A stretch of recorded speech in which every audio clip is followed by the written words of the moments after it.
The first time I noticed something was different about the way Ethan looked at me, I told myself it was just my imagination.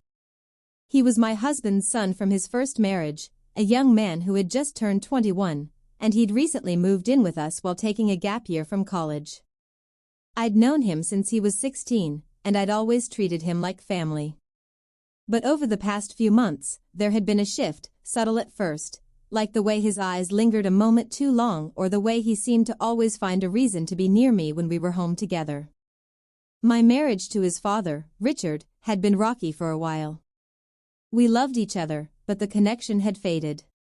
He traveled constantly for work, leaving me to run the house alone. It wasn't that I was lonely exactly, it was more like I'd forgotten what it felt like to be truly seen. And then Ethan arrived with his easy smile, his laid-back charm, and the kind of attention I hadn't felt in years. One rainy Thursday afternoon, I was folding laundry in the living room when I heard faint music coming from down the hall. Ethan's bedroom door was half closed, and without thinking, I knocked. There was a pause before he called, "Come in." I pushed the door open and saw him sitting on his bed, shirtless, his hair damp from a shower. He looked startled, like he'd been lost in thought. "Hey," I said, holding out a folded stack of t-shirts. "Just thought I'd drop these off." "Thanks," he said, and his voice was warm but there was something in his eyes I couldn't quite place. I turned to leave, but he spoke again. "You always do that." I paused. "Do what?"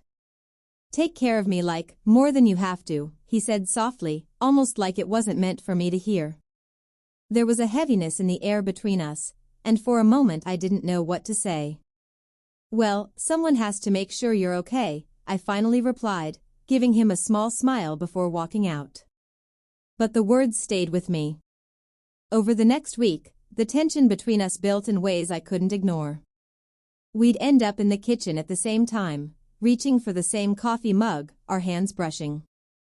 He'd catch my eye from across the living room, holding my gaze a little too long. I started to feel that mix of nervousness and excitement I hadn't felt since I was much younger. One evening, Richard called to say he'd be staying an extra 3 days out of town. I made dinner for just Ethan and me.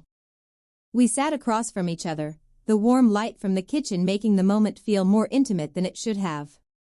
He asked me about my job, my art, things Richard rarely asked anymore, and I found myself telling him stories I hadn't shared with anyone in years. After dinner, I was rinsing dishes when I felt him behind me. Not too close, but enough that I could feel the warmth radiating from him. "You know," he said, "I've always thought you were different." I swallowed hard. "Different how?" "Just, you actually listen. You notice things," he said. There was sincerity in his voice, but also something deeper. I turned to face him, my hands still wet from the sink. His eyes locked onto mine, and for a moment, it felt like the world had narrowed down to just us. I stepped back, breaking the spell. "You should go relax," I said, forcing a light tone. That night, I couldn't sleep.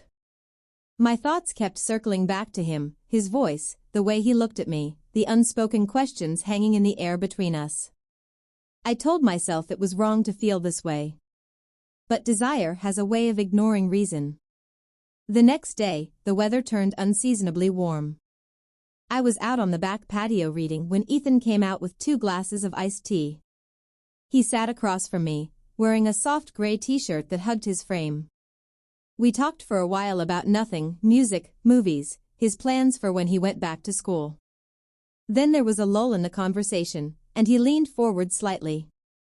"I think you know he stopped, searching for the right words. "I care about you.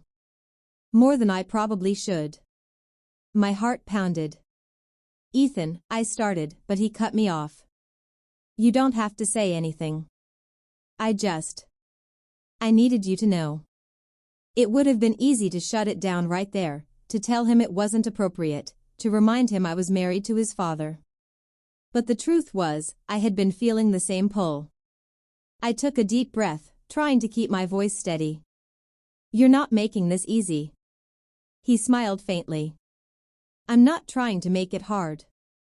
I'm just being honest." The rest of that afternoon was a blur. We kept our distance physically, but every glance, every accidental touch felt electric. And when the sun began to set, painting the sky in shades of orange and pink, I realized something I hadn't wanted to admit: Ethan had become the center of my thoughts. The days that followed were a delicate dance of boundaries and temptation.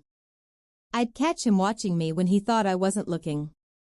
He'd offer to help me with small chores around the house, his presence making even the most ordinary moments feel charged. One night, I was sitting in the living room sketching when he came in, holding a blanket. "You look cold," he said, draping it over my shoulders. His fingers brushed against my neck, lingering just a fraction of a second longer than necessary. "Thank you," I said quietly. He sat down beside me, close enough that our knees touched. We talked in low voices, and at some point, I realized we were both leaning in slightly, like magnets pulled toward each other. But just before our lips could meet, I stood abruptly. "I can't," I whispered, and walked away. It was the hardest thing I'd done in a long time. But that line we kept trying not to cross was getting thinner every day.